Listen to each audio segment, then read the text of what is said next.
talking today with Harry Kooyman of Grand Rapids, Michigan, and the interviewer is James Smither of the Grand Valley State University Veterans History Project.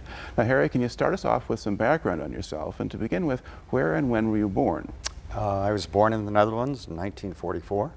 All right. So what was going on in the Netherlands at the time you were born? They had a major war going on, and I was born during what they call the starving times. My mother didn't have enough milk to nurse me. She went out to some ship that was going to be shipped back to Germany, milked a cow that apparently had hoof and mouth disease, and I wound up with all kinds of childhood illnesses. Just about didn't make it, but I made it. Okay. And what part of the Netherlands were you in? The southern part, it's now considered a suburb of Rotterdam, but at that time it was an isolated little town. And had a lot of interesting things. When I listened to my parents talk, who are now both deceased, had a lot of interesting things happen to them. And my dad would regale me for hours on things that happened. But yeah, it was interesting. All right, to and hear then those stories. how long did you stay there before you came to the U.S.? We got here when I was about 4 years old. Okay, so you didn't really remember very much of anything about that early I remember my parents immigrated to New Jersey, and then later on they moved to Grand Rapids. So, okay, and when did you get to Grand Rapids? roughly early 50s, because I attended kindergarten in New Jersey and I attended first grade here in Grand Rapids. Okay. And what did your parents do for a living when you were growing up? When I was growing up, well, first of all, they moved to a farm in New Jersey after they immigrated, and then they moved here to Grand Rapids. And my dad was basically a day laborer for several years. In about 1953, he started working for, at that time it was called Reliable Cartage. We had the A&P grocery stores around here, and they were the trucking company that moved goods around for A&P stores. Yep. Was your family have kind of a support network of other Dutch people in the area? Or? Well, my mother's uncle lived here, and there were two groups, or two people that sponsored us. My mother's uncle was one of them. The other guy lived in New Jersey. And when my uncle came to visit us in New Jersey, he saw how poor we were. He said, move to Grand Rapids. So we did, and in the middle of a recession, unfortunately. And then my dad was, like I said, he was a day laborer. He would stand at the corner of Madison and Oakdale just about every day looking for work, you know, waiting for employers to come by and say, hey, I want you. And then in about 1953, he got the job at Reliable Cartage. All right. Now, what kind of schooling did you have? I attended, at that time it was called Mayfield Christian School. It's on Mayfield Avenue near Michigan. It's not that anymore. After that, I attended Grand Rapids Christian High, which was at the corner of Madison and Franklin. Okay. Now, how could you afford tuition for that? Or? I think my parents had a scholarship. Okay. Yeah, the church encouraged that, and my dad never made enough money to afford that. So I was never told this, but this is what I'm assuming, because they barely had enough to put food on the table. But I think the church wanted them to send their kids to the Christian schools. Okay. And then did you finish high school? Yes. Okay. And as you were finishing high school, did you have an idea of what you were going to do next? I had an idea, but I mean, in terms of a 17-year-old kid who's finishing up high school, it wasn't very realistic. I went down to the Air Force recruiter, which was located at the top of the old post office, which is like near Lyon and Division. And I just walked in and he said, what can I do for you? And I said, I want to fly. And he said, well, what do you expect to do? And I said, I just want to get on an airplane and fly. Okay, well, son, I've got news for you. You have to be career designated before you do that. Okay? Walked next door to the Navy recruiter, said the same thing, and he says, yeah, we can do that, no problem. And he signed me up on the spot. But of course, I was only 17, so I had to have my parents co-sign saying it was okay for me to join the Navy at that point. Okay. And what year was this? 1962, June. Okay. And how did your parents feel about signing up? Of course, they had to support it. Otherwise, they wouldn't have signed. But, you know, we were brought up to be very independent, and they pretty much concurred with that. My mother cried, obviously, when I left. But, you know, the rest of them, so long, good luck, and we'll see you in a couple of months, or 3 months at that time. Yeah. And there wasn't a war going on at the time. No, no. It was the month that I enlisted, they said, was the month that they had more enlistees in the U.S. Navy than ever before at that time. I couldn't tell you about since that time. Okay. I mean, it is the Cold War era. Yes. Were you at all aware of any of that? I'd been keeping track of it, you know, but I think at the time, times were very heady. That was the same year that John Glenn went around and orbited the Earth, and we were looking at things very positively from an American point of view. Okay. All right. So now, where do you go for training? Great Lakes, Illinois, Naval Training Station there. Okay. I went in at about the middle of June. Actually started my training the 27th of June, and I got out sometime in September, so figure out the months. I think it was roughly 10 weeks. Okay. Yep. And when you first got there, they don't start training right away. What do they do with you? Well, if for some reason they get you there about in the middle of the night. You're dead tired. You've been traveling all day. We traveled from Detroit, Michigan over to Chicago, Illinois, and got there, and I can just remember the guy screaming, "Get in line, don't you do it." Da, da, da. So that was my introduction, a lot of screaming going on, and I still remember, "This is your serial number now, don't you ever forget it." And I have it to this day, 599-7139. There we go. Yeah, so that was the introduction to boot camp, and then of course the next day you're stripped down. The next day, probably it took a few days to do this. You're stripped down and you're given all new clothing, and they take your civilian clothes, put it in a box, and send it back to Ma and Pa. Then you start going through some training that tells you, you know, who is what in the armed forces, and yeah, then we march over to your initial training base. Yeah. Do you do testing there, or have they done that already? No, the only time I'd been tested initially was just a basic test to see if I could read and write. Physicals at Fort Wayne, which is in Detroit. I was surprised at how many people did not pass the physical.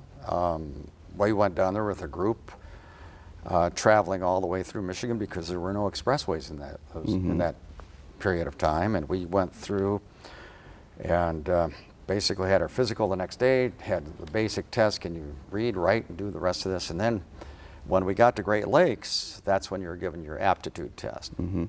I went down there, did the aptitude test, and then of course they said, well, what do you want to do? Well, I want to fly.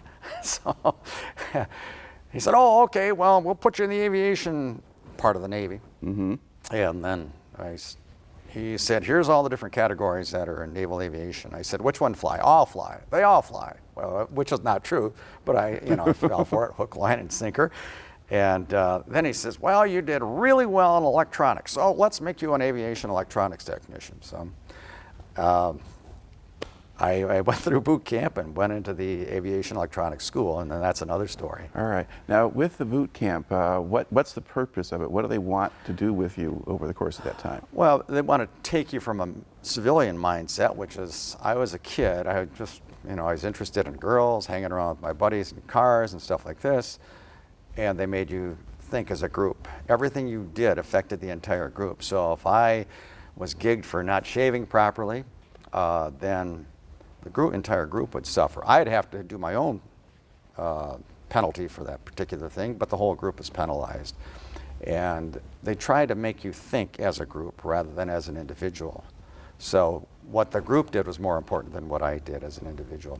Okay, and how easy or hard was it for you to make that transition? That's a good question, because initially I was mortified. People didn't normally holler at me, get over here, give me 25, and there's a lot of, I want to say, psychological trauma that went on. And as time went on, it became easier, but boy, did I look forward to getting out of boot camp. Oh, you got up early. Basically I got up at about 3 o'clock. I've always been an early riser, but I would get up early so that I could do the showering business, getting all cleaned up for inspection. We had inspections just about every day, personal inspections, and we had barracks inspection, and basically from dawn to dusk we were moving constantly. And what sort of people were training you? A lot of them were career Navy who had obviously been through boot camp themselves.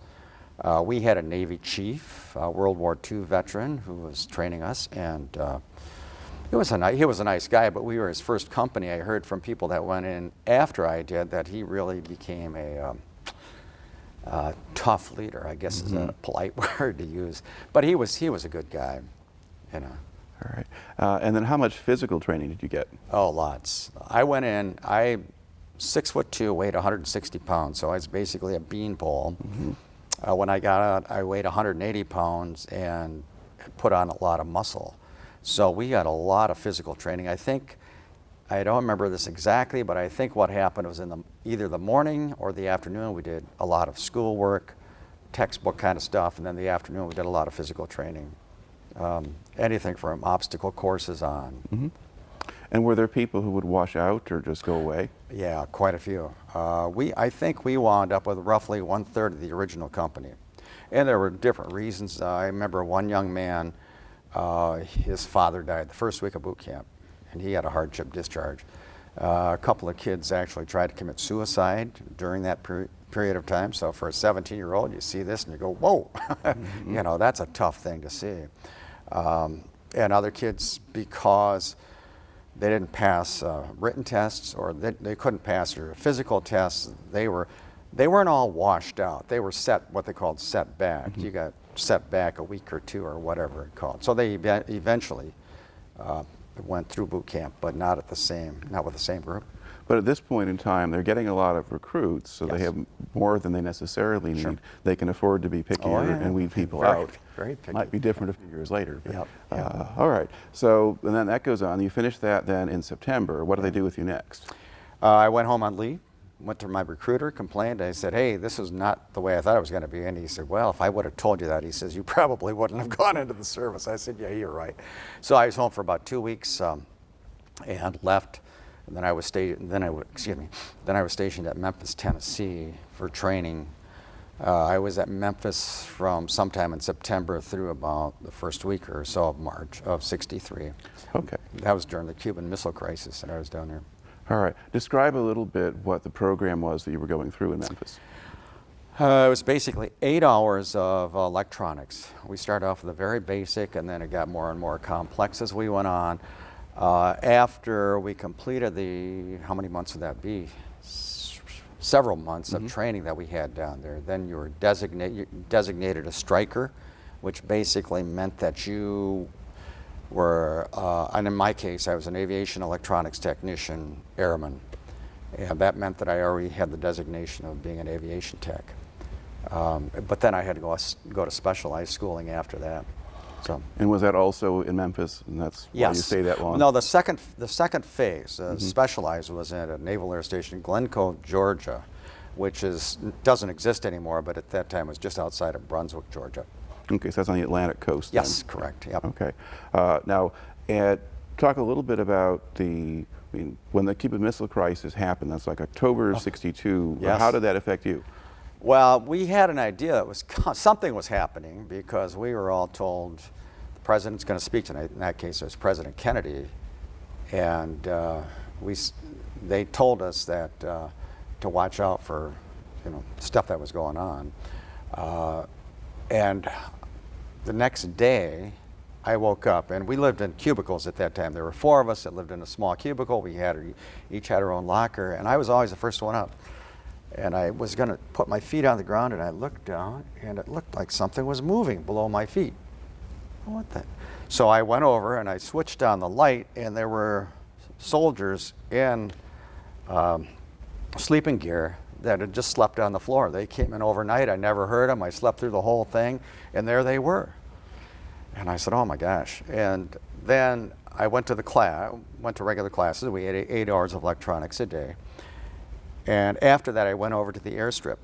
And I have never seen so many planes in my entire life. I thought for sure we were going to war because these soldiers were on troop aircraft, like C-130s, and they were headed for war. I was sure of it. And then after that, things slowed down a little because Kennedy and the other people that were involved in the politics of the thing really, worked it out so we didn't have to go to war. Thank God. Okay, so at this point you're in training, and so this is going on around you, but it's not directly disrupting your own schedule at that point. Okay, now in terms of your actual training, what are they preparing you to do? Well, the first part of the training was just learning electronics. I had not a clue as to what electronics was, so you had to learn how to do just about everything in electronics. And then that set you up for the next phase. Then that was your specialized phase. After several months, or maybe a month or so before I left Memphis, they asked, who wants to fly? Well, up went my hand. Yay, I want to fly. There were about 30 of us that volunteered for flight duty. And only about 10 of us passed the physical. So that shows you, you know, how much they whittled the whole thing down. After that, I wound up going to Glynco, Georgia, and learning what we did on the aircraft that I flew. And it was, a lot of it was basically learning our aircraft, the one that I trained for, was a forerunner, the AWACS. So we had a lot of classified gear on board, stuff you couldn't talk about. And we just trained the actual hands-on kind of stuff.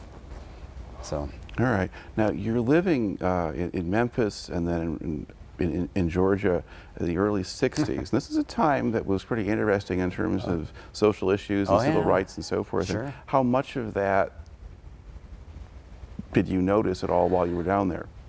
We were told, because there was a lot of civil rights activity when I first went down there, and I was a Grand Rapids boy, grew up in Grand Rapids, as I mentioned, and I never had a problem playing basketball with, at that time we called them colored kids. But when I went down to Memphis, I remember the first thing I saw when I got off the train was a public bathroom that was in the center of a park downtown Memphis that said, whites, coloreds. Oh, this is interesting. And then on the outside of that building, there were two drinking faucets. One was like up here and very clean, very spick and span. The other one is about, let's say, a half a foot or so lower, absolutely filthy. And above that, it said coloreds. So right then I knew I was in a different world. Martin Luther King was very active at that time, and the base commander told us, no way are you to get involved in any of these activities on one side or the other. There's also a young man who wanted to attend Ole Miss. He was a colored person. And when that happened, President Kennedy sent down U.S. Marshals who were then based or boarded on the base, and the Ku Klux Klan and their idiocy, I guess I'm going to call it, came aboard, or tried to come aboard the base with their Confederate flags, hollering, hooting, but they drove around the guard shack and right out. They made a U-turn. So that's, that was that particular part. When I was stationed in Brunswick, Georgia, when they talk about the right and the wrong side of the tracks, well, he's from the wrong side of the tracks, you could see that because one half of the town was black and the other half was white. And it was a very segregated society. Okay. Did you have black servicemen that you trained with? Yeah, as a matter of fact, that was one of the things that happened. When I was in boot camp, I became, I wouldn't say close friends, but we were friends. And when I was in Memphis, I'd say, well, let's go to town. Let's go to see a movie. Let's go to a restaurant, whatever. And no, I can't do that. I've got work to do. I got to study. And me, obviously, was completely oblivious of the fact that he couldn't even sit on the same side of the bus with me, couldn't sit in the front of the restaurant with me, couldn't go to a movie theater with me.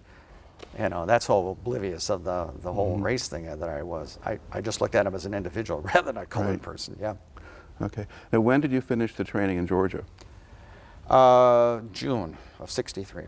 Okay. I started roughly, I went home on leave for a few days in March or April. And then, Now, while you were still in Georgia, did you actually go up in the aircraft, or are you just doing schooling there? It was a module that they had on the ground. It looked exactly the same as the inside of the aircraft. But they did all these different exercises with us, and there was a lot of hands-on activity.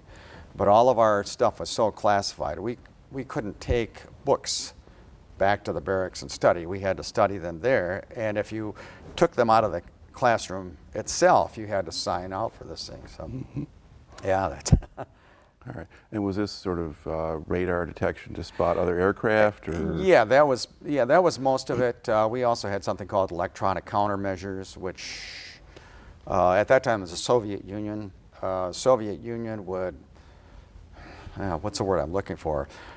They would point their radar at our aircraft, and then once they pointed their radar at our aircraft, we were able to collect that information because it all sends up a particular signal. Right. And we were able to collect that information and then bring that back, and then they would figure out how to counter those electronic measures. It included everything from fire control radar on over. Right. So. Okay. So now where do you report to once you've completed the training and have gone home? I went to Naval Station Treasure Island, which is in the middle of San Francisco Bay. That was a transitional base. And then when I got to my duty station, Naval Air Station Barber's Point in Hawaii, then I flew in a prop plane all the way there. And it's a long flight in a prop plane. It's not 4 hours like it is in a jet today. Yeah. You know. All right. And so where do you get based in Hawaii? Naval Air Station Barber's Point, which is just to the west of Pearl Harbor. Okay. If you head east from Pearl Harbor, you're in Honolulu proper. At that time, there was nothing but cane fields around the base. It was a rural area when I was there. Today, it's built up, a lot of houses. And how big a base was it, or what kind of units were there? Well, our squadron is the largest in the Navy. We had about 2,500 men in the squadron. There were other squadrons, patrol squadrons, anti-sub patrol squadrons. There were utility squadrons. There were a couple of helicopter squadrons, if I remember right. So it was a fairly large base at the time. It was a central base for the Navy in the Pacific. And from there, we deployed once a month. We were gone 2 weeks out of every month. Then we flew most of our missions out of Midway in the Hawaiian chain. And we'd just fly base. We flew patterns most of the time, flying from Midway up to the Aleutians in Alaska and then back. That was our flight pattern. But those were roughly 14 to 16-hour flights, long flights. And during those flights, what was your job? Well, like I was a radar. Actually, my title was CIC operator, Combat Information Center operator. I was also an ECM operator. We did just about everything on the plane. It's almost a lot of cross training. We did a lot of stuff except for the actual flying of the aircraft. You know, we had meals on board. Basically, our lounge area, we had a lounge area and beds on the plane, but our lounge area was like being in first class on a modern day aircraft. Okay. Now, was this a propeller aircraft? Or? Yes, Okay. 4-engine propeller. Now, was it like a cousin of a B-29 or about that size? Well, there were super Constellations, which were the Cadillac of the commercial air traffic back in the 1950s. In the early to mid 60s, they transitioned over to mainly jets, the Boeing 707. Right. So they were for the time, they were very nice aircraft. And how many men in the crew? Between 20 and 30. Okay. Yeah, good sized crew. But we had to, the flights are so long, and obviously you can't take one person, expect him to do his job for 14 hours straight. So we had basically 2 crews that would switch every 4 hours. So you'd work 4-hour shift, then you'd have a break, then you'd work another 4 hours until the flight was over. All right. And how long were you based in Hawaii? 2 years. Okay. Yep. And let's see, talk a little bit just about sort of life in Hawaii. What was it like to be based there, and what did you do when you were not on duty? Well, we were gone. We were on patrol for 2 weeks out of the month. Then we'd get back, and we would have 2 days off when we got back with absolutely no responsibility. If the 2 days happened to fall on a weekend, then you'd have the weekend plus 2 days. And then when it was time to go back, you would have 3 days. And if the 3 days happened to touch the weekend, you would have 3 days plus the weekend. So, you know, we didn't work much in those 9 or 10 days that we had off. But we'd go. At the time, I had, not at the same time obviously, but I had 2 different cars, and we would go to Honolulu, Waikiki Beach, look for girls, played a lot of cards, and enjoyed a lot of the scenery. Today, Oahu is very different from when I was there. It was a more relaxed atmosphere. There weren't as many people there. And right now, I have a daughter that lives in Hawaii. She's 20 miles from work and takes her 45 minutes to an hour and a half to get to work. That shows you what the traffic situation is. I could get on a road and in the early 1960s, travel to Honolulu and be there within a half an hour. That's Honolulu proper, and she works on the outskirts of Honolulu. So. Because she's closer than you were, and, Yeah, and it was faster for you. Yeah, she is. Yes. All right. And how did the people in town? How did they treat sailors? Depended on where you were. Sometimes we were seen as intruders. Teenage kids, I think, probably acted like teenage kids at the time. Other people, especially people that had experience in the military, treated us very well. So I guess it all depends, like where you were. I never felt despised or hated. I felt, for some of the locals, I felt like I was more of an inconvenience. What are you doing here? Spend more money. Or, you know, it was just a different. And that's the kind of thing that can happen in a lot of places where they're very big bases. Correct. And certainly Norfolk or somewhere like that, they'd have that kind of thing going. Very different from the later anti-war stuff. And Definitely. That would come along. Yep. Okay. And now, so when you said you'd go out, you'd be deployed. So you're based in Midway. What was that like?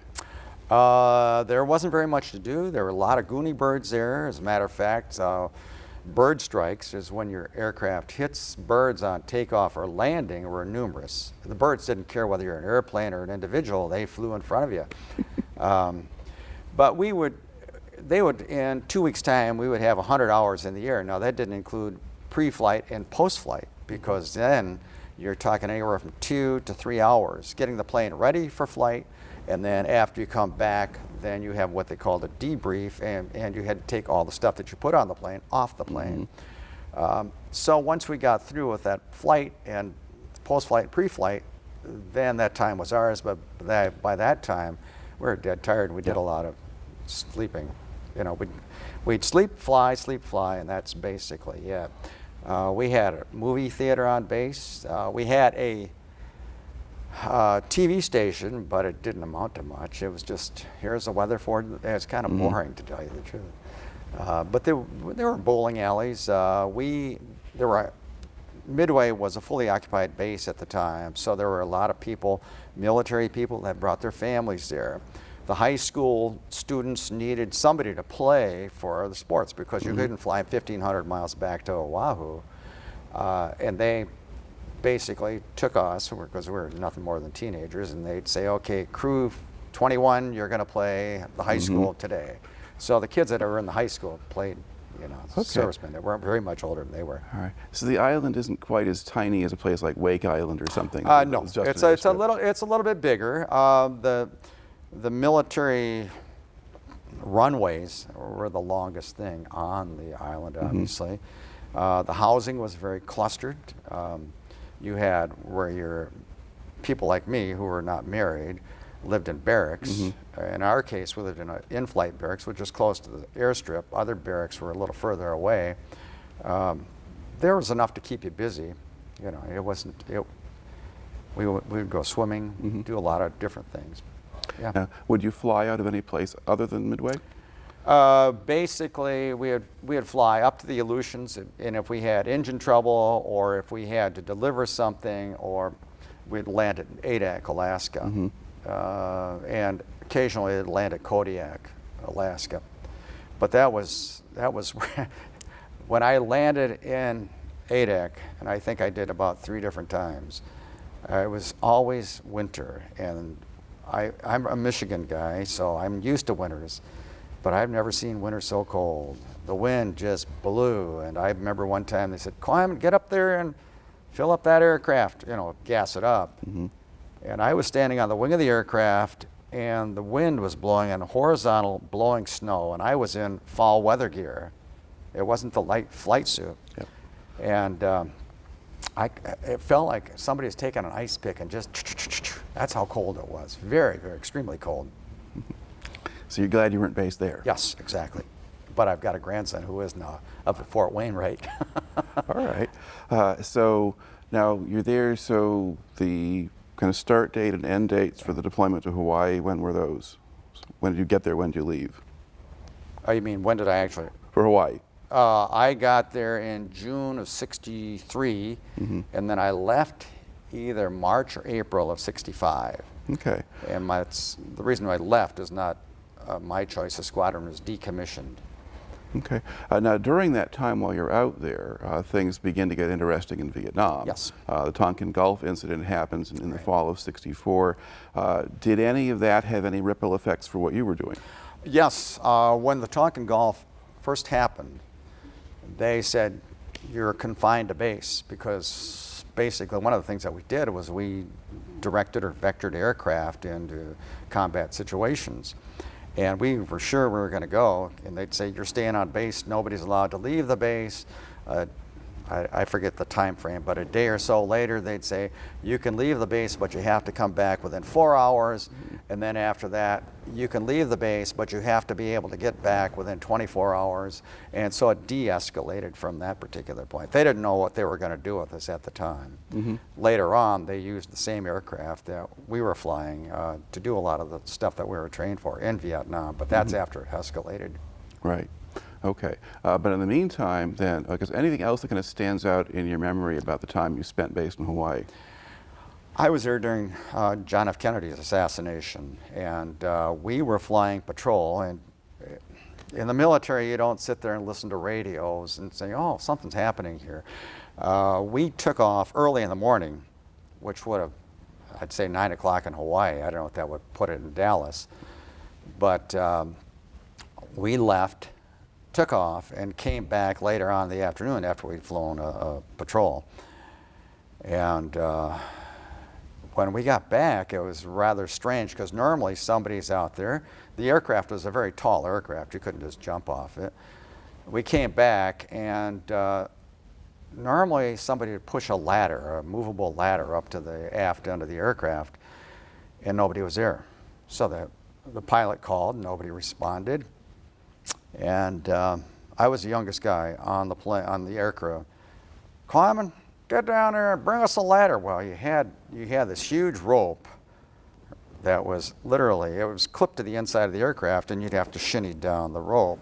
That's how I got down to the ground, and I brought the ladder up. Well, the aircraft hangar was far away from the rest of the base, and I drove several of the crew, because I had a car, some of them didn't, back to the barracks. So we turned on the radio, church music, church music, church music. And I thought, well, this is strange, it's not Thanksgiving yet. Walked into the barracks, nobody's around. Normally there's card games going on, or guys sitting around playing or reading books and things like this. Nobody's around. That's strange. So then we had what they call the designated TV room. It's a large room that just had a TV and a bunch of chairs in it. I walked in there and the place is packed. And I said, what is going on? Shh, don't you know? No, what? The president's been assassinated. What? I was flabbergasted, because here we'd been flying the entire day. Now this is later on in the afternoon we got back, so what is that, about 5 hours difference from Dallas? At least. Yeah, so this must have been like 9 o'clock in the evening in Dallas, and it was like 3 o'clock or whatever in Hawaii. And everybody's just mesmerized. Everybody was taken in by this whole thing. It traumatized the whole country, I think, you know. And then, of course, in the next several days, they had memorial services on the base, and the base chapel was literally packed every time they had one of those memorial services. Now, when you flew these patrols, I mean, did you ever pick up anything? Were there any other Russians to spot or anything else like that?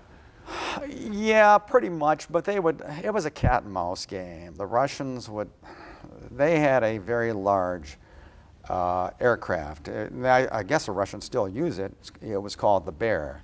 It was a 4-engine plane, counter-rotating props, and what they would do is, they're a reconnaissance version, and they would fly into American airspace, and then I think they're just checking for our reaction time, because we'd report it. At that time, we'd report to NORAD, which was in Colorado Springs, and NORAD would then relay our message to a fighter group in Alaska somewhere, who would then fly their planes down to intercept these Russian reconnaissance aircraft. But, you know, nothing nothing that was really antagonistic. Well, I'm sure we did the same thing to the Russians. So there was just a certain kind of routine that would Yes. come up and, I guess, give you something to notice anyway once in a Yeah, while. yeah. Well, that was why we were set up there, because they, if you know anything about Pearl Harbor was a surprise, and they didn't want to have any more surprises, any more surprise attacks. So our planes flew at a certain altitude and basically provided radar cover for the entire continent. And then across the top of Canada, they had what they called the DEW line, the distant early warning line, that covered the northern flank. So we were covering the western flank there. We had sister squadrons covering the eastern flank. They would fly from Newfoundland, Canada, up to Iceland and then back. So it was a pretty thorough radar coverage. Okay. All right. So you finished the time in Hawaii. Squadron is decommissioned. Now what do they do with you? Well, they said, where would you like to go? Where would you like to be stationed? I only had 6 months left to go. Where would you like to be stationed? I said, well, at that time we had different Naval Air Station Grocio, which was in Michigan, Naval Air Station Glenview, which was down near Chicago, Naval Air Station Memphis, which is where I was stationed before. The Navy, in their wisdom, put me on a ship headed for Vietnam in the Far East. So I came home, and I one of the few times that I came home in the wintertime, I left the base in Hawaii, and I really hadn't been home in warm weather in 2 years. You know, when I left, it was like June of 1963, warm weather. So that meant that the winter of 62, 63 was the last winter I had experienced. So in, what did I say, about March, I flew back to Grand Rapids, got off the plane in Chicago, thought I was going to die because I went from 80-some degrees to 20-some degrees.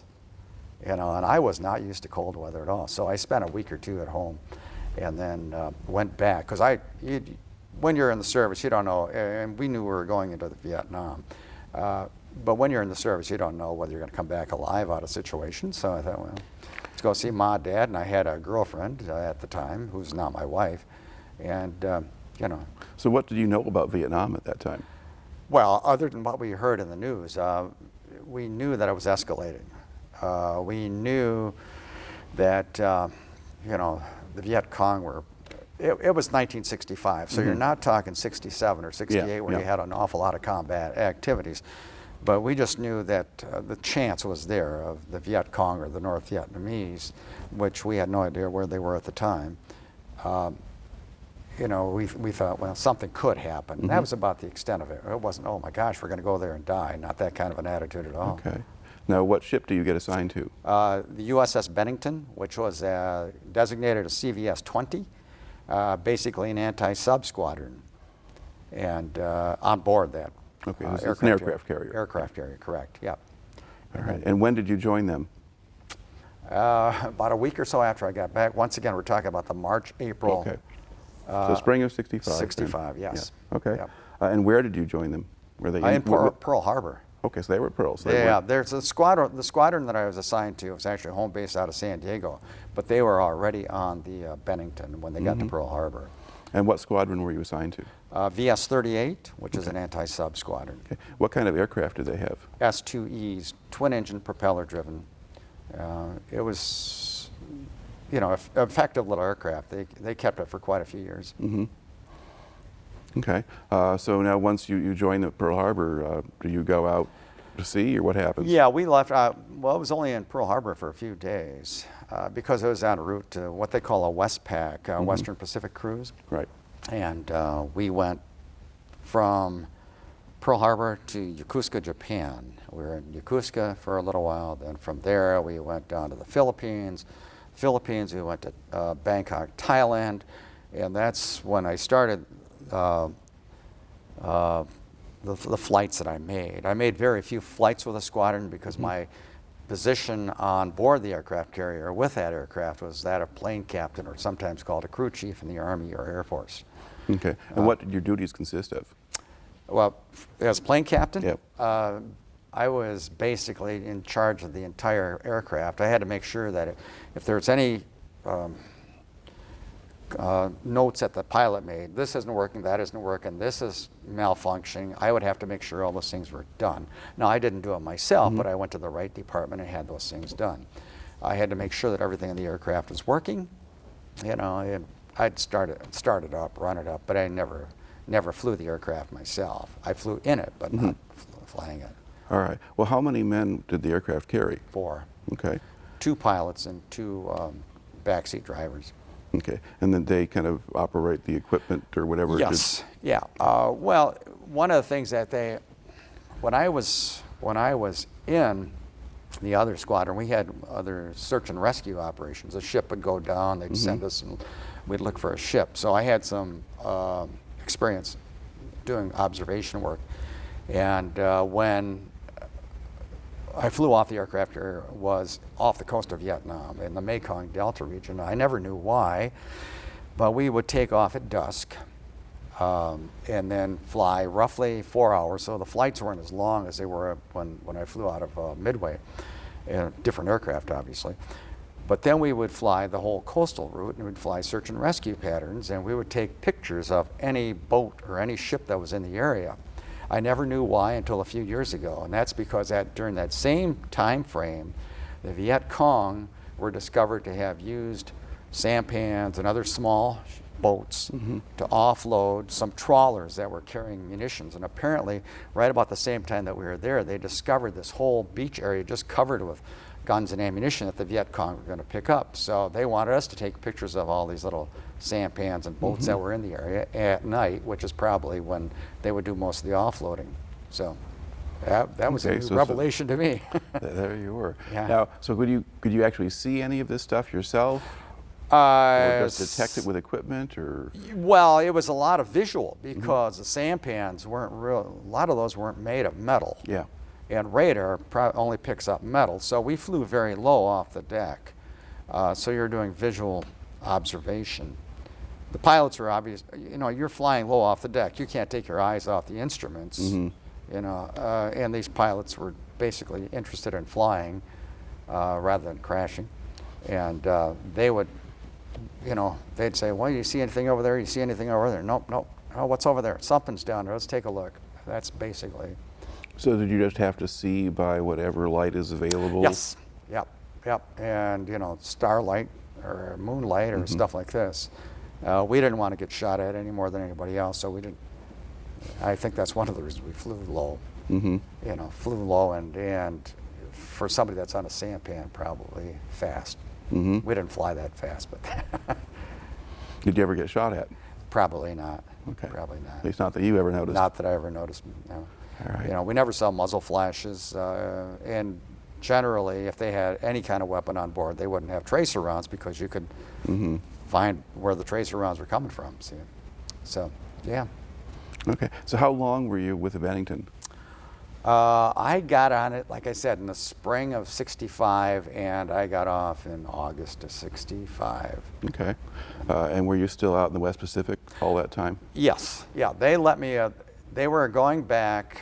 The ship had been ordered back to Vietnam, and they were replenishing supplies in Yokosuka, Japan. And I was getting close to the time that I was supposed to get out. I was getting out early to go to college. And they said, "Kooyman, you got about 2 hours to get off this boat." 2 hours? Yep, get your stuff. And I don't know if you've ever seen episodes of MASH where they get the short notice and they're gone. And that's basically what happened to me. They said, "You're getting off this boat." I grabbed my sea bag, grabbed all my personal belongings, and I was gone. Okay. Now, did the Navy make any effort to encourage you to re-enlist? Just when I got back to Treasure Island, but it was a it was a perfunctory speech. "We have to tell you this, you know, if you want to re-enlist, you know." So was it a situation where, because Vietnam was heating up, they assumed no one wanted to stay, or? Well, I was released, or I was separated from the service the same week that McNamara extended everybody, which basically it was probably the worst week of my life, because I got back and they said, "Well, we can't release you prior to 90 days prior to your regular tour of duty was ending." And so when I was on Treasure Island, which is where my separation station was, they had me marching these other guys who were getting out to their physicals, and you know, here, there, and everywhere in that little base. And then I worked in the office the rest of the time, and when I was marching people, and McNamara said, everybody that gets out after a certain date, we're going to extend them for 6 months. So they said, Kooyman, get over there and find anybody that's got bad time. Now there was a glass window where the people that were waiting, mothers, girlfriends, wives, stood there and watched as I was supposed to hand them their discharge papers and they were supposed to walk out. Well, bad time means they spent time in the brig, or jail as we call it here. So I'd flip their records open and I knew exactly where to look, and okay, he had bad time, and I'd put that folder over there, and the tears that just came down the eyes of these people, I just gone, oh, this has got to be horrible. I mean, their mothers and girlfriends and everything else are waiting for them to get out, and I just put them on a U-turn, headed right back out to the fleet. So it was not pleasant. So how did you manage to get out? Because I got a college cut. Okay. I was out to go to college, my right. class. I didn't have any bad time. I never spent time at the brig. And they said, here are some of the exceptions, and I was one of the exceptions. I was able to get out because at that time I was going to attend Grand Rapids Junior College, which is now called Community College. And I got out for that particular reason. So they said, and when my time came, I was released without any problem. I got out. I was supposed to get out with another guy that was also in my squadron. And I remember him walking me to the bus because he was going right back out to the carrier. Right. And he started crying, and I couldn't look at him. I just couldn't look at him because he was going back out to the fleet, and I was going back home where I actually wanted to be at that particular time. All right. Now, at this point, at the time that you get out, were you aware of any anti-war sentiment developing, or was it pretty quiet still? Actually, it's still pretty quiet. When I got back to junior college, the kids, I call them kids, they weren't that much younger than me, were having blood drives to support our troops. So the whole anti-war thing started after, I'd say, my second year at junior college. I went from junior college, my first year I paid for myself. The second year the GI Bill started, and then I went to Western Michigan University where they had a lot of anti-war activities, where you didn't want to let people know that you're a veteran at all, because who knows what might happen. You know, a bunch of people would surround you. We didn't know. So being a veteran wasn't the best thing. Hey, I'm a veteran. That didn't happen. So did you just let your hair grow and look like everybody else? I never had, my brother had long hair, but I never had long hair. And we knew who the veterans were, and as a matter of fact, some good friends of ours. He was an Air Force veteran. They lived above, at that time I was married, lived above us in married housing. So he and his wife and my wife and I basically hung out together, and we still do. Okay. Now, what did you major in? Well, I started out not knowing there was going to be a GI Bill, so I started out in what they call the drafting technology program. When the GI Bill came out, it was about the time that I was getting married, and I said to my wife, fiance at the time, what do you think? Should we go for 4 years or just for 2? She said, well, let's go for 4. And after that, I majored in what's called industrial education. Taught voc-ed classes in Grand Rapids Public Schools for nearly 20-some years. And I did some adjunct faculty at community college, and also at a college called Jordan College, which doesn't exist anymore. All right. And I guess as you're in college and then you come out of it, I mean, did you follow the course of what was happening in Vietnam, or? Yeah, just about every night. One of the friends that I used to walk to school with, like when I was in junior high, 9th grade probably, he was killed about a month or 2 after I got out of the service. So it got to be personal, you know. And my brother-in-law went into the military about a year. I guess I was less than a year. We were married in November '66, and he enlisted in June '67. So, you know, it got to be personal, and we watched everything that was going on. You know, sometimes with disgust, and sometimes you just kind of wondered how in the world these guys did it. All right. To look back at your own time in the service, how do you think that affected you, or what did you take out of it? When I was in high school, I was never a very good student. I had probably C minus, D plus kind of a guy, you know, just kind of slid by with as little work as I could. When I was in the service in that school, that first school that I mentioned after boot camp, I tried to do the same thing with the military. I tried to skate by and didn't work. And they flat out told me, Kooyman, you keep this up and you're going to be out pushing airplanes. Now, pushing airplanes meant that you're on an aircraft carrier, but your function was nothing more than to be a pusher. You know, you could be pushing a broom, and I didn't want that. So I found friends of mine who were doing very, very well. Don't forget, we're talking about 8 hours of electronics a day, 5 days a week. And I said, tell me how you study. Because I hadn't a clue. I didn't know how to study. So they told me, and then at the end, after I kind of put everything together, there were about 300 and some of us in that electronics school, and I wound up with the second highest score of the final exam, which was the determining factor on whether you passed the, I mean, you could go through all the 36 weeks and, you know, pass that or fail that final exam, and you wouldn't have gone on. So anyhow, one of the chiefs there said, he called me a sandbagger and said, you've been sandbagging all along, you ought to court-martial your blankety blank. And so I learned how to study. What did he mean by calling you a sandbagger? In other words, I was trying to get by with as little as possible. I didn't, sandbagging basically means you just kind of wait till the final comes and then you take them all by surprise. Yeah, take him by surprise. You know, he wanted to kick me out the first time, and so when I did that well the second at the very end, then he was not pleased with me at all. But I made it through. I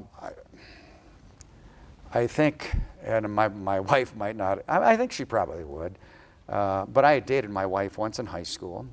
And when I was in the service, being in the service is a very lonely time, I think, for most individuals. And of course, one of the things that I did was I wrote people, my parents and stuff like that. But I was interested also in girls, and I started writing my wife. And then one time I came home on leave and I called her up for a date. She said, okay, and then one thing led to another.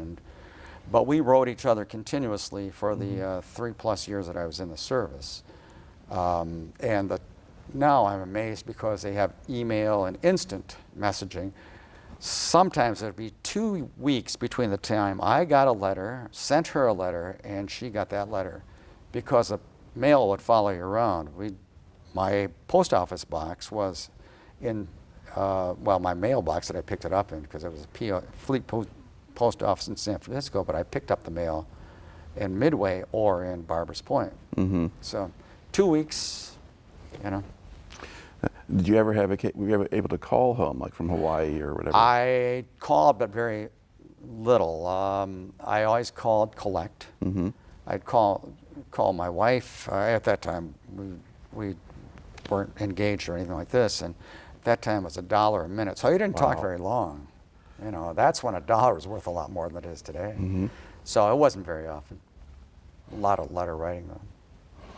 All right. And then aside from just kind of learning how to study, essentially, which I guess would probably pay off when you went to college, what else did you think you took out of it?